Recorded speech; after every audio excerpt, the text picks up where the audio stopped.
Halo sahabat militer, jika kemarin kita telah membahas mengenai kekuatan militer di era Soekarno, kali ini kita akan membahas mengenai kekuatan militer di era Soeharto.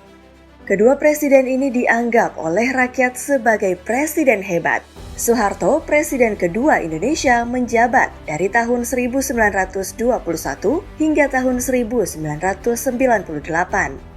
Meraih kekuasaan di tengah periode krisis darurat dan pertumpahan darah. Namun bagaimana dan seperti apa ya kira-kira kekuatan militer pada era Soeharto? Daripada penasaran, yuk langsung saja kita simak video berikut. Namun sebelum lanjut menonton, jangan lupa untuk subscribe dan nyalakan lonceng notifikasinya agar kamu tidak ketinggalan video menarik lainnya dari channel Teknologi Militer. Diangkatnya Jenderal Soeharto sebagai presiden membawa militer ke posisi yang dominan dalam penyelenggaraan pemerintahan. Pemerintahan baru ini disambut hangat oleh sebagian kecil kalangan politisi sipil, sedangkan sebagian besar menerimanya dengan terpaksa karena memang militerlah yang pada saat itu paling kuat. Pada masa Orde Baru di bawah Presiden Soeharto ini, peran militer melalui Dwifungsi ABRI sangat didominasi peran sosial politiknya daripada peran militer yang sebenarnya yaitu peran pertahanan keamanan. Dikutip dari Oge Roidir dalam Anak Desa, biografi Presiden Soeharto 1984, dahulu nama Soeharto tidak berarti apa-apa bagi dunia dan bagi kebanyakan orang Indonesia sebelum tanggal 1 Oktober 1965. Bagi warga sipil, anggapan tersebut bisa jadi benar. Namun, bagi kalangan militer saat itu Soeharto adalah jenderal penting di Angkatan Darat yang menjabat sebagai Pangkostrat. Saking pentingnya posisi Soeharto, seorang pengamat asing dalam buku yang berjudul Apa dan Siapa Sejumlah Orang Indonesia pernah berkelakar. Pada tanggal 1 Oktober 1965, di Indonesia hanya ada seorang jenderal, sisanya ialah kopral. Setelah sejumlah perwira Angkatan Darat terbunuh dalam peristiwa naas G30S, di tubuh Matra Darat sebetulnya masih tersisa beberapa mayor jenderal seperti Pranoto Rekso Samudro, Musjid, Jamin Ginting, dan Soeharto. Sementara Jenderal Bintang 1 menyisakan Yosef Muskita dan Musadif Riyakudu. Soeharto bukan hanya jenderal yang punya wibawa dalam kemiliteran, tapi juga punya pasukan yang kuat. Kostrat yang dipimpinnya mempunyai beberapa batalion yang bisa diandalkan di tiap daerah. Maka, setelah Ahmad Yani terbunuh, tidak ada lagi jenderal sekuat Soeharto di Angkatan Darat, bahkan di ABRI. Ia pun dengan mudah menggantikan Jenderal Ahmad Yani sebagai orang nomor 1 di Angkatan Darat. Dilansir dari laman amptirto.id, setelah berkuasa, Soeharto tetap tak bisa jauh dari para tentara yang menjadi orang kepercayaannya. Bahkan banyak para jenderal bekas pembantunya yang dijadikan pejabat negara. Mereka diantaranya adalah Maraden Panggabean yang pernah dijadikan Menteri Pertahanan dan Panglima ABRI, dan Umar Wirahadikusuma yang pernah dijadikan sebagai Ketua Badan Pemeriksa Keuangan atau BPK selama 10 tahun dan lalu diambil menjadi Wakil Presiden pada masa jabatan 1983 hingga 1988.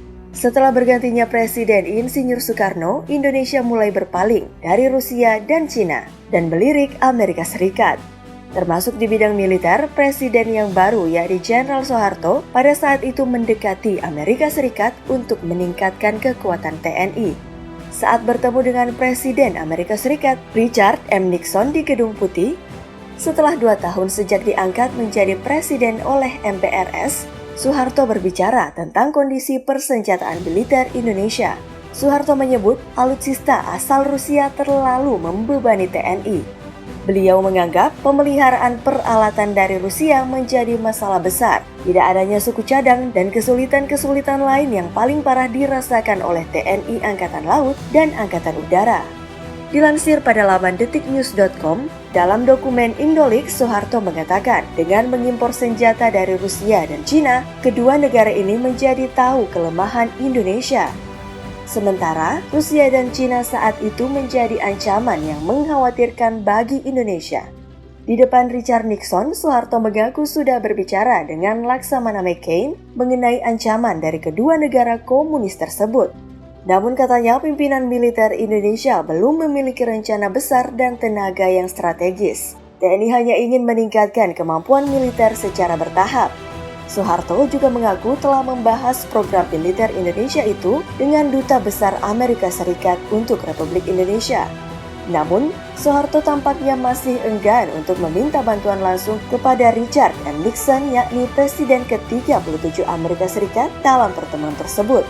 Sedangkan Richard merespon kekuatan militer Indonesia harus diperkuat sebab banyak pihak yang mengincarnya melihat sumber daya alam yang dimiliki Indonesia begitu melimpah.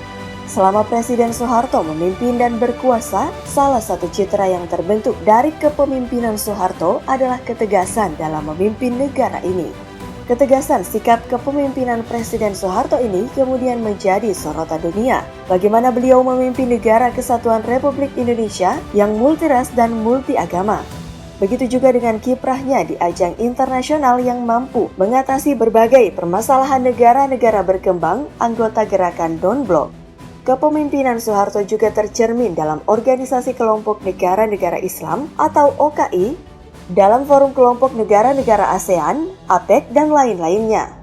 Keputusan Presiden Soeharto untuk memimpin Indonesia dengan gaya otoriternya bisa jadi memang itu yang sedang dibutuhkan oleh Indonesia saat itu. Seorang pemimpin yang bisa mengendalikan segala urusan negara karena telah diketahui bersama pasca lengsernya tampuk kepemimpinan Presiden Soekarno ke Presiden Soeharto yang menjadi gantinya. Presiden Soeharto dihadapkan pada kondisi konflik perpolitikan yang tajam yang membawa pada ranah konflik horizontal. Sehingga masyarakat membutuhkan seorang pemimpin yang mampu memutuskan kebijakan secara cepat dan tepat, terlebih pada bidang kemiliteran Indonesia.